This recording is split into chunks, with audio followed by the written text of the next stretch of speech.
L'actionnariat populaire lancé officiellement au Burkina par le chef de l'État. C'est un projet avec pour ambition de créer plus d'1 million d'emplois directs en 2 ans et de faire du secteur privé le véritable moteur de croissance économique. Retour sur la cérémonie de lancement dans cette édition. Les examens du CEP, du BEPC et du bac session 2023 des écoles franco-arabes ont débuté ce matin sur toute l'étendue du territoire national.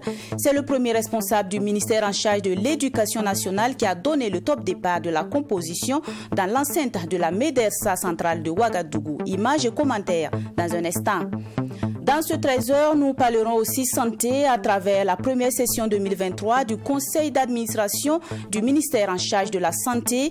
Ouvert ce lundi, les travaux ont permis de faire le point de la mise en œuvre du plan national de développement sanitaire 2021-2030. Bonjour et bienvenue dans votre 13h diplomatie pour commencer. Le chef de l'État, le capitaine Ibrahim Traoré, a été décoré ce lundi de la médaille des BRICS. Le président de la transition a reçu cette distinction pour son combat pour la souveraineté du Burkina. Michael Tougri, Simoissou. Cette décoration du président de la transition burkinabé, le capitaine Ibrahim Traoré, est une marque d'encouragement pour sa détermination dans le combat contre le terrorisme et pour la reconquête de l'intégrité du territoire national. Un combat salué à sa juste valeur par l'Alliance internationale des projets stratégiques BRICS. Aujourd'hui, nous avons abordé les questions de la coopération et le soutien à l'Alliance BRICS au Burkina Faso. Nous sommes en train de mettre en place la représentation de l'Alliance BRICS au Burkina Faso qui va travailler sur certains domaines et sur les axes qui ont définis par le président de la transition. L'audience accordée à la délégation de l'Alliance des BRICS ce 12 juillet a permis également d'aborder la problématique de la coopération et le soutien des pays de l'Alliance au Burkina Faso. La chef de la délégation a indiqué que les domaines de coopération envisagés vont concerner entre autres le développement économique, l'humanitaire et le domaine culturel. On attend la signature du protocole d'accord. On n'a pas encore discuté les axes concrets, mais nous envisageons de travailler dans les domaines du développement économique, dans le domaine humanitaire et culturel. Il faut rappeler que l'Alliance internationale des projets stratégiques BRICS regroupe 5 pays dont le Brésil, la Russie, l'Inde, la Chine et l'Afrique du Sud. Ces 5 pays sont considérés comme les grandes puissances émergentes actuelles et se réunissent depuis 2011 en sommet annuel. Le prochain sommet des BRICS se tiendra du 22 au 24 août prochain à Durban, en Afrique du Sud.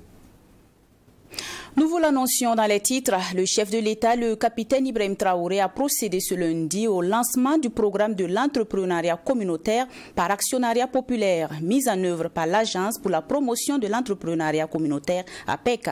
Ce projet permettra la création des millions d'emplois directs en 2 ans. Il permettra également de faire du secteur privé le véritable moteur de croissance économique. Aussitôt lancé, le chef de l'État a souscrit le premier à ce programme tout en invitant les Burkinabés à y adhérer massivement. Les précisions de Sanata Siri.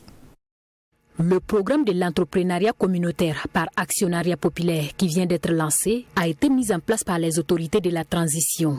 Cette initiative présidentielle a pour but d'assurer un développement harmonieux de l'ensemble des couches sociales et ce en mettant les populations au centre du processus.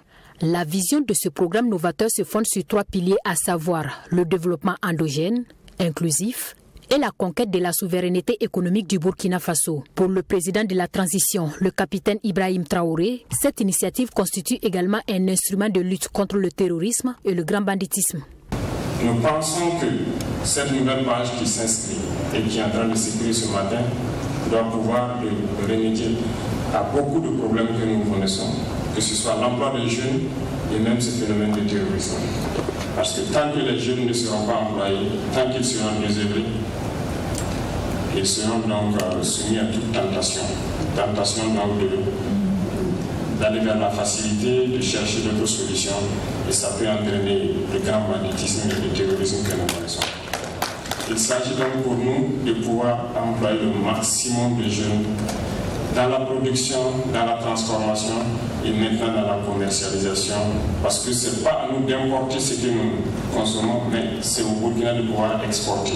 C'est l'Agence pour la promotion de l'entrepreneuriat communautaire, APEC, qui est chargée de la promotion et de la mobilisation de l'épargne populaire pour la mise en place des entreprises communautaires par actionnariat populaire. À cet effet, des domaines d'activité stratégiques ont donc été identifiés par l'APEC, lui permettant d'intervenir de façon efficace. Il s'agit donc le premier projet, c'est la construction de 2 usines de transformation de tomates afin d'absorber la production nationale. Le deuxième projet, c'est la mise en place d'une société minière d'exploitation semi-mécanisée de l'or sur un certain nombre de sites en collaboration avec le ministère en charge des mines. Le troisième projet, c'est la mise en place d'un projet de mécanisation et d'intensification agricole, toute la chaîne de valeur, à travers donc la promotion de la petite irrigation agricole, avec pour objectif de créer plus d'1 million d'emplois directs en 2 ans, à travers la réalisation d'au moins 100 000 forages équipés de systèmes de pompage solaire donc, en faveur des ménages et des exploitations familiales. Nous devons permettre aux agriculteurs de produire 12 mois sur 12. Pour les prochaines phases, l'APEC ambitionne intervenir dans les secteurs des intrants agricoles, la production d'huile alimentaire notamment à base de sésame et de soja, ainsi que dans le textile et la chaîne de l'élevage. Le président de la transition a, au cours de cette cérémonie officielle de lancement, invité l'ensemble des Burkinabés à adhérer à cette initiative qui trouve son fondement au niveau local. Le médiateur du FASO a remis ce lundi les rapports d'activité des années 2021 et 2022 de son institution au Premier ministre Maître Apollinaire Kelem de Tambela. Le rapport fait état de plus de 6 000 plaignants qui ont soumis auprès de l'institution 746 réclamations. Le point nous est fait par Michael Tougri. À la suite du président de la transition, c'est au tour du Premier ministre de recevoir les rapports d'activité 2021 et 2022 du médiateur du FASO. Accompagné de ses proches collaborateurs, Fatimata Sanou s'est soumise aux dispositions légales qui régissent son institution ce lundi 12 juin. Le médiateur du FASO a souligné au cours de cette audience la réaction de l'administration publique qui est passée de 66% en 2021 à 52% en 2022. Nous avons remarqué que le travail de réinstitution dépend généralement de la réaction de l'administration qui a été mise en cause. Donc si cette administration ne nous répond pas avec célérité dans les meilleurs délais, il va sans dire que le traitement du dossier du médiateur du FASO va traîner et va prendre du temps, ce qui va donner vraiment l'impression que le médiateur ne fait pas grand-chose. Il nous a demandé d'aller encore au plus près des populations, non seulement pour nous rendre plus visibles, mais également nous rendre et accompagner, en tout cas, les préoccupations de l'heure. Par exemple, il y a la refondation de l'État, il y a donc la Constitution certainement qui va être revue. Il a demandé quel peut être notre rôle, nous qui partons au plus près régulièrement des populations pour réunir du monde. Devant le chef du gouvernement, Maître Apollinaire Kelem de Tambela, le médiateur du FASO a fait une synthèse des dossiers de réclamation instruits et faire des plaidoyers et des recommandations soumis aux autorités au cours des 2 dernières années. C'est vrai que le contexte actuel est difficile et peut expliquer un peu, mais une réactivité plus diligente va rendre le médiateur du FASO plus diligent. Parce que vous le savez, quand le travailleur choisit plutôt de venir voir le médiateur, c'est parce qu'il ne veut pas aller en justice. Et quand on vient nous voir, il faut que le médiateur soit vraiment diligent pour lui donner une réponse. Même si c'est une réponse négative, ça lui permet de repartir en justice. L'institution manque cruellement de moyens pour mener des activités. Par exemple, se rendre au plus près des populations pour des actions de communication. C'est pourquoi nous vous avons d'ailleurs invité la semaine passée pour nous aider à distiller encore la bonne information. En 2021, on retient que le médiateur du FASO a traité 746 dossiers de réclamation qui ont concerné 6286 plaignants, composés de 3174 hommes et 1699 femmes. Le nombre de plaignants a connu une hausse en 2022, soit 840 dossiers traités. Plus de 19 000 candidats sont à l'assaut du CEP, du BEPC et du baccalauréat franco-arabe session 2023. Le ministre de l'Éducation a lancé ces 3 examens ce matin à l'école Medersa centrale de Ouagadougou. Tout en encourageant les candidats, le ministre est revenu sur l'importance qu'accorde le gouvernement à l'enseignement franco-arabe. Il a également relevé la nécessité de poursuivre les réformes déjà engagées. Abdou Gaïmnié. C'est le ministre en charge de l'Éducation nationale lui-même qui a lancé les épreuves écrites du CEP, BEPC et baccalauréat franco-arabe ici à l'école Medersa centrale. Joseph André Ouedraogo a fait le tour des salles de composition avant le démarrage des épreuves. Il a encouragé les candidats et affirmé que le gouvernement accorde une importance particulière à l'enseignement franco-arabe. Cela se justifie par des réformes engagées par l'État dans l'enseignement du franco-arabe. Ma présence ici témoigne de l'intérêt que le gouvernement accorde à ce pan combien important du système éducatif. Depuis 2015, n'est-ce pas, nous avons commencé ces examens et il y a eu des avancées. Notamment, nous avons harmoniser l'organisation du certificat d'études sur l'ensemble du territoire national. Les défis qui nous restent, c'est de faire de même en ce qui concerne le BPC et le baccalauréat. Le président de la communauté musulmane du Burkina Faso s'est félicité de l'importance qu'accorde le gouvernement à l'enseignement franco-arabe. Pour Moussa Kwanda, en plus de l'enseignement religieux, l'école franco-arabe contribue à la formation du citoyen burkinabé. L'importance des franco-arabes, vous savez, c'est en même temps, non seulement une éducation, et en même temps, ça éduque aussi la religion. Et vous savez, un homme formé avec les écoles religieuses, que ce soit arabe ou d'autres religions, ça nous aide à vivre harmonie et ça nous aide pour notre cohésion sociale. Amadou Sidibé, coordonnateur du projet d'appui à l'enseignement bilingue franco-arabe, soutient que cet enseignement concerne plus de 10% des élèves au Burkina Faso, d'où la nécessité de poursuivre les réformes pour répondre aux besoins du moment. Prendre en compte la formation professionnelle. Nous avons 400 000 enfants qui y sont, même ceux qui sont dans les classiques n'ont pas accès à un emploi décent. Donc il est important aujourd'hui de permettre à ces enfants qui sont sortant de ces écoles d'avoir un emploi décent. Et c'est le défi du ministère de l'Éducation nationale et de la Fédération des associations islamiques. Pour cette année 2023, 11 000 candidats tenteront de décrocher le CEP, 5 000 candidats pour le BEPC et 3 000 candidats pour le baccalauréat. Les responsables de la communauté musulmane rassurent que les élèves déplacés internes sont concernés par ces examens. Évoquons à présent l'histoire de ces 4 copines et camarades de classe, mais appartenant à différentes classes sociales. Toutes mineures, elles sont en quête du BEPC session 2023. Issue d'une famille de classe moyenne, Rihanna se distingue de ses 3 amis de famille moins nantie. Mais les 4 amis sont liés par de grandes valeurs d'amitié. Rihanna, l'héroïne de cette histoire, convainc ses parents à payer la scolarité de 2 de ses amis en difficulté. Un lourd secret que nous vous invitons à découvrir dans ce reportage signé Maxime Jean de Bambara. Groupe scolaire Les Leaders, 6 au quartier Karpala de Ouagadougou. Nous sommes à une semaine de l'examen du brevet d'études du premier cycle BPC, session 2023. Dans cette classe du 3e, ce sont les dernières révisions avec le professeur de mathématiques. Une classe dans laquelle se déroule une histoire pleine d'enseignements. Au cœur de l'histoire, Rihanna, 13 ans, Ida, 14 ans, Salimatou, 15 ans et Adeline, 16 ans. 4 camarades de classe et copines d'un niveau social différent. Rihanna est issue d'une famille moyenne, les 3 autres sont de familles moins nanties. Mais les 4 sont liés par des valeurs fortes d'amitié. Une amitié dans laquelle la petite Rihanna porte un lourd secret, et ce, depuis le début de l'année scolaire. À la rentrée, Il y a une amie qu'on est venu faire sortir de la classe. Donc ça m'a vraiment touchée. Je me suis dit, si moi je suis assise en classe et que je peux suivre les cours, pourquoi elle ne peut pas suivre les cours? Et j'ai essayé de me renseigner. On m'a dit que son papa était décédé, sa mère n'avait pas les moyens. Donc je suis allée en parler à ma maman et ma maman a décidé de prendre la scolarité en charge. Ce secret, la petite Rihanna le garde jalousement et se refuse à le dévoiler à ses copines.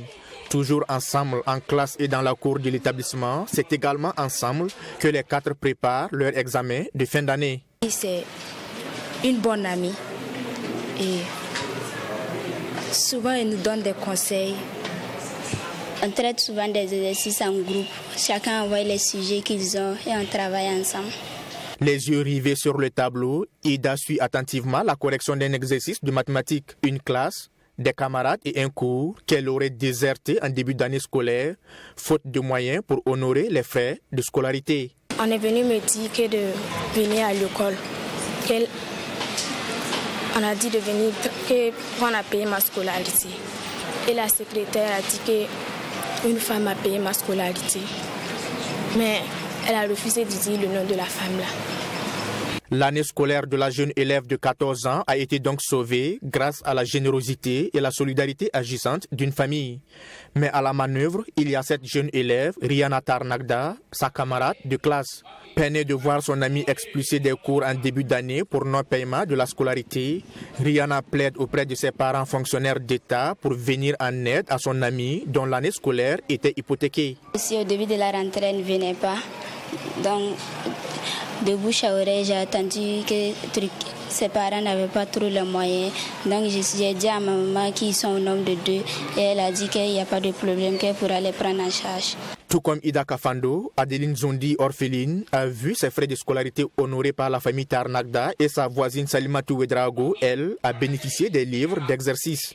Plus qu'une camarade de classe, Rihanna est un soutien inconditionnel pour ses amis avec qui elle partage ses moments à l'école. Ce que j'ai à dire à Rihanna Tarnagda aujourd'hui, c'est de la souhaiter bonne chance à l'examen et merci beaucoup pour ce qu'elle a fait pour moi. Parfois, comme Rihanna se débrouille bien en maths et en PC là, si j'ai des exercices que je ne comprends pas, je ne vais pas la demander. Elle m'explique. L'avocate des causes perdues n'aura pas besoin de trop d'efforts pour convaincre ses parents de qui elle a appris les valeurs de sociabilité, de solidarité et de compassion envers les plus démunis. Rihanna informe ses parents que 2 de ses camarades sont renvoyés de l'école pour non-paiement des frais de scolarité. Après vérification de l'information, Madame Tarnagda, en complicité avec son mari, règle les frais de scolarité des 2 filles, Ida et Adeline, 128 000 francs CFA par personne. On ne peut pas être heureux tout seul. Et donc, si Dieu met à chacun de nous dans le cœur d'aider l'autre, on le fait sans arrière-pensée, sans attendre quoi que ce soit. Donc, ça fait que bon, ça m'embête un peu parce que bon, ce n'est pas dans mes habitudes de le faire ou encore de parler de ce que vous faites un peu dans l'ombre. C'est la maman d'une de ses filles qui est venue pleurer à l'école qu'elle veut connaître la dame qui a fait ça. Moi j'ai dit que non, je ne vais pas la connaître. Donc, bon. Et après, j'ai dit non, ce que moi je cherche et que je prie que Dieu les donne, les accorde les BPC. Jusque-là, Ida, tout comme les 2 autres, n'ont aucune idée de l'identité de ceux qui ont volé à leur secours et sauvé leur année scolaire. Mais Ida Kafando n'a que ses larmes sincères pour traduire sa reconnaissance. Je vais dire à cette personne que Dieu bénisse cette personne, que Dieu la donne tout ce qu'elle a besoin dans la vie. Si elle a des enfants aussi, que Dieu bénisse ses enfants, que Dieu la donne tout ce qu'elle a besoin. Si je gagne mon examen et que Dieu fasse que j'ai un travail, j'aiderai les enfants. Vendredi 9 juin, c'est l'heure du verdict. Au lycée Thomas Sankara, c'est la proclamation des résultats du BPC. Les 4 filles sont en attente de leurs résultats. Si Adeline a malheureusement été ajournée, Salimatou, elle, tentera encore sa chance au second tour. Grâce à la famille Tarnagda, Ida a franchi une étape de son parcours scolaire avec le diplôme du BPC en poche. À seulement 13 ans, Rihanna, qui a également réussi à son examen, ne mesure peut-être pas la portée de ses actions envers ses camarades de classe, mais elle aura réussi à transformer les larmes de chagrin de Ida en sourire. Je suis joyeuse. Oui. C'est tout. Parce que monsieur, à l'EPS là, je ne pouvais pas faire lancer de poids. Je rends vraiment grâce à Dieu, ainsi m'a accompagné durant toute l'année. Je suis très contente de moi, je suis très fière aussi de moi. Ida, Salimatou et Adeline découvrent avec cette diffusion l'identité réelle de leur bienfaiteur. Ce reportage trahit certes un secret, mais un secret qui mérite d'être mis en lumière, surtout dans ce contexte de crise humanitaire où la solidarité doit être la valeur la mieux partagée des Burkinabés. Un bel exemple de solidarité. On poursuit ce 13h. Le ministère de la Santé et de l'Hygiène publique a organisé ce lundi la première session 2023 de son conseil d'administration du secteur de la santé. Les réflexions se sont menées autour du renforcement de la santé communautaire.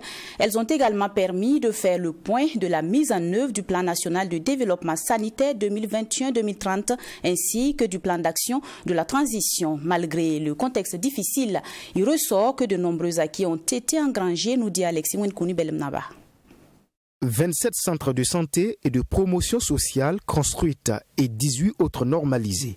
La poursuite des travaux des chantiers des CHR de Bobo-Dioulasso et de Manga avec des taux d'exécution qui sont respectivement de 25 et 70%. Ce sont en autres acquis du département de la santé en 2022 au titre de l'accès aux services infrastructures et équipements sanitaires. Au titre des prestations de soins, on a la prise en charge chirurgicale de 7020 cas de cataracte, la distribution gratuite de médicaments à plus de 4 500 000 enfants de 3 à 59 mois sur tout le territoire national. Ce sont là quelques acquis engrangés présentés à ce premier conseil d'administration du dit département. Un bilan jugé satisfaisant par le ministre en charge de la Santé.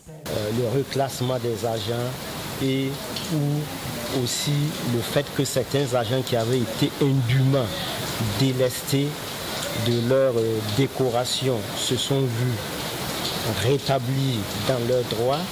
Nous avons aussi au niveau du gouvernement travaillé à faire en sorte que ceux qui avaient fait l'objet de coupures d'indemnités, de salaires, dans le cadre de certains mouvements sociaux ont été aussi rétablis. Donc nous avons un certain nombre d'acquis, certains qui ont été enregistrés au cours de l'année 2022. L'occasion est donnée pour ce premier CACEM du département en charge de la santé de donner les perspectives de l'année 2023. Si on veut que l'ensemble des Burkinabés puissent avoir accès à des services de santé et de nutrition essentiels pour leur développement, pour qu'ils puissent participer au développement de notre pays, nous n'avons pas d'autre choix que de renforcer, d'intensifier la santé communautaire.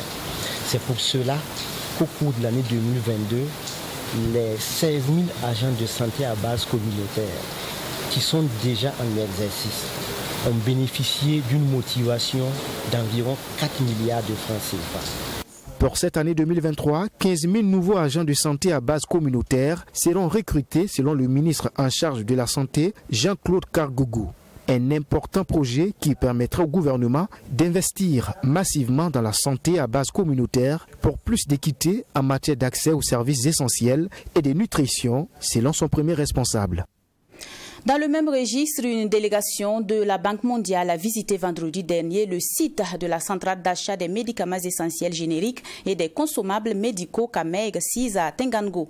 Une occasion pour les responsables de la Banque mondiale de saluer le leadership de la directrice générale de la Kameg et de son personnel pour les efforts consentis au quotidien. La Banque mondiale a par ailleurs réaffirmé sa disponibilité à accompagner le Burkina. Mamidriana Kamabou. Ces dernières années, la CAMEG, centrale d'achat des médicaments essentiels génériques et des consommables médicaux, a rencontré des difficultés, notamment des incendies dans des différents dépôts à travers le pays. Au cours de cette visite d'une délégation de la Banque mondiale, la directrice générale de la CAMEG a présenté son institution. Après cette présentation, Dr Kaboré a décliné ses ambitions pour la CAMEG et pour la santé des populations du Burkina Faso. Des ambitions qui ont été appréciées par la Banque mondiale. Cette institution, par la voix de Dr Juan Pablo, a réaffirmé son engagement à accompagner le gouvernement burkinabé dans le renouvellement des capacités de stockage des médicaments et la construction d'entrepôts de stockage modernes. Une nouvelle qui réjouit la première responsable de la CAMEG. On a une population qui augmente. Avec la gratuité, il y a encore plus besoin de médicaments. Donc les capacités de stockage deviennent faibles. Pour ce faire, on a besoin d'avoir des capacités de stockage plus grandes. Et donc il faut qu'on puisse avoir des entrepôts qui soient reconstruits. Actuellement, on loue beaucoup d'entrepôts qui ne sont pas forcément conformes aux normes que nous avons dans nos entrepôts. Et on voudrait vraiment avoir des entrepôts qui répondent à la norme et aux standards internationaux. Malgré les multiples défis rencontrés, la CAMEG poursuit ses activités afin d'assurer sa mission qu'est d'approvisionner un produit de santé de qualité à un coût social. Des efforts qui ont été salués par la délégation de la Banque mondiale. Very happy to be here today with the Ministry of Health, seeing how CAMEG. Nous sommes heureux de constater aujourd'hui avec le ministère de la Santé comment la CAMEG vraiment prend en charge sa mission, vraiment disponible pour toute la population sans excès de coûts. Et cela, la Banque mondiale et le GFF sont heureuses de pouvoir se joindre au gouvernement dans cet effort-là, d'assurer que la population a accès aux médicaments essentiels et génériques à des coûts abordables. Are happy to be able to further support this strengthening. Cette visite est donc une occasion pour renforcer la confiance que la Banque mondiale a placée en la CAMEG. Satisfait de sa visite, le docteur Juan Pablo traduit son sentiment dans les livres d'or. Les messages de soutien et les visites de compassion à l'endroit du Tam Tam Groupe Presse se poursuivent. Après la délégation du CSC, c'est au tour des membres de l'association Dream Team d'apporter du réconfort au premier responsable du groupe et à son personnel. La délégation de l'association Dream Team était dans nos locaux ce lundi 12 juin. Amadou Bourema, Simon Ouissou. La chaîne de solidarité se poursuit en faveur de Tam Tam Group Press après l'incident survenu dans la nuit du vendredi à samedi ayant endommagé les antennes de la chaîne de télévision Tru TV sur le bouquet TNT et aussi l'arrêt de la radio Watt FM. Dans la soirée de ce lundi 12 juin 2023, le premier responsable du groupe de presse a reçu la visite d'une délégation de la Dream Team venue lui traduire toute sa compassion. Selon Boubacar Zouré, président de la Dream Team, son équipe et lui sont venus apporter tout leur réconfort au responsable du groupe de TGP. La famille Dream Team a décidé de se réunir pour venir en fait lui apporter tout le réconfort par rapport à la situation que nous avons vécue, que nous avons tous vue. Donc on ne pouvait pas rester insensible que de venir témoigner tous nos encouragements et aussi lui prodiguer toutes les bénédictions afin qu'il puisse surmonter rapidement cette situation. Et on espère que très bientôt, on reviendra ici dans de très belles conditions. Cette visite est très bien accueillie par les premiers responsables du média. Pour le directeur général adjoint des médias, Geoffroy Vaha, le plus important, c'est le message de compassion. Et depuis vendredi, le groupe de presse ne se sent plus seul face à ces épreuves. Il estime que le message de soutien et d'encouragement, comme celui de l'association Dream Team, est à saluer. Quand on reçoit Dream Team qui vient apporter à la fois ce soutien-là à celui qui est l'un des leurs, mais aussi à ce personnel-là, on ne peut dire que merci. Et moi, j'ai été content d'entendre ces petites histoires qui donnent du sourire. À un moment donné, vous êtes un peu angoissé, parce que c'est ça aussi la vie, se donner ce brin de sourire-là dans des moments qui sont difficiles. Et c'est là qu'on connaît les vrais amis, les vrais frères. Et c'est ce qu'ils sont venus partager aujourd'hui, cette fraternité, à un média qui tente aussi d'avoir son ancrage dans le paysage médiatique burkinabé, et on ne peut que leur dire merci. La Dream Team est une association reconnue officiellement en 2020 qui réunit plusieurs personnes. Ces dernières mènent des activités sportives, particulièrement le football, mais également des activités socio-culturelles. La direction de Tam Tam Group Presse est rassurée que la radio Watt FM est de nouveau fonctionnelle et que la télévision interactive Tru TV reste tout de même disponible sur le bouquet Canal+, au numéro 254. Les techniciens sont toujours à pied d'œuvre afin de rétablir au plus vite le signal de la télévision sur le bouquet de la télévision numérique terrestre TNT. Les étalons en pleine préparation pour la 5e journée des éliminatoires de la Coupe d'Afrique des Nations Côte d'Ivoire 2023. Ils ont effectué leur premier entraînement dans la soirée du lundi à l'espace aéré de la BCEAO. Premier de son groupe et déjà qualifié, les poulains du Bervelude comptent garder le cap en arrachant la victoire face au Cap-Vert. L'ambiance de la séance d'entraînement, c'est avec Yassine Sawadogo. C'est le tout premier entraînement des étalons en vue de la préparation du match de la 5e journée des éliminatoires de la CAN Côte d'Ivoire 2023. Un rassemblement avant les vacances et à Ouagadougou. 22 joueurs sur 25 étaient présents à ce premier rendez-vous. Les absents sont Issoufou Dayo, Adamo Nagalo et Trova Boni qui sont eux aussi attendus incessamment. Pour cette séance d'entraînement, il s'agit du réveil musculaire, bref, régénérer le corps. C'est une équipe des étalons qui se sentent bien, surtout étant à côté de leur famille. C'est un plaisir et voilà, on le savoure avec beaucoup d'enthousiasme et voilà, on prépare le match et on verra ce que ça va donner. Il y a quelques joueurs qui ne sont pas encore arrivés, donc on attend encore d'avoir tout le monde pour pouvoir vraiment entamer vraiment la préparation du match. Mais pour l'instant, tout le monde, ceux qui sont là, on essaie de bien s'entraîner et voilà, on verra. On est à côté de la famille, on a pu voir la famille avant de partir pour le match. Et aussi de notre côté, on sait l'enjeu de ce match. On joue pour la première place qui sera beaucoup plus mondiale au tirage au sort. Donc je peux dire que c'est relax et sérieux en même temps. Dans l'ensemble, les étalons dans leur club ont fait une bonne saison. Un plus pour ce match à venir contre les requins bleus. Les 6 derniers mois ont été favorables pour moi. Voilà, j'ai eu beaucoup de minutes à jouer, j'ai eu à engendrer de la confiance et c'est bien pour moi et c'est bien aussi pour l'équipe nationale. Et on verra au cours du match ce que ça va donner. Les poulains des Bervelude sont premiers dans leur poule et veulent garder cette avance. Pour ce faire, ils auront fort à faire devant une équipe de Cap-Vert qui a aussi besoin de points. Les étalons en sont conscients. Je dis que l'équipe capverdienne, c'est une équipe très coriace. On sait qu'ils ont de bons attaquants, notamment Tavares et la plupart de leurs joueurs jouent au Portugal. Donc je sais qu'ils ont beaucoup de talent. À nous de rester concentrés, de les prendre au sérieux et entamer ce match comme les autres matchs. C'est un match très important. C'est un match très important et vous avez vu, je dirais qu'on est presque tous les joueurs sont presque en vacances et faire des regroupements, des stages à ce genre de période, c'est pas facile. Voilà, mais on est conscient de ce qui nous attend. On est des professionnels. Voilà, ça fait partie de notre métier aussi, ça fait partie de notre vie. Voilà, c'était à nous d'aménager notre calendrier en fonction de ce regroupement.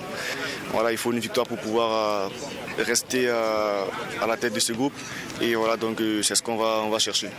Après ce premier entraînement, les étalons auront un deuxième ouvert au public ce mardi avant de s'envoler pour Praia. Les étalons du Burkina croisent les crampons avec les requins bleus du Cap-Vert le 18 juin prochain, comptant pour la 5e et avant-dernière journée des éliminatoires de la Coupe d'Afrique des Nations Côte d'Ivoire 2023. C'est tout pour ce 13h. Merci de l'avoir suivi. Passez un agréable après-midi. Bonsoir.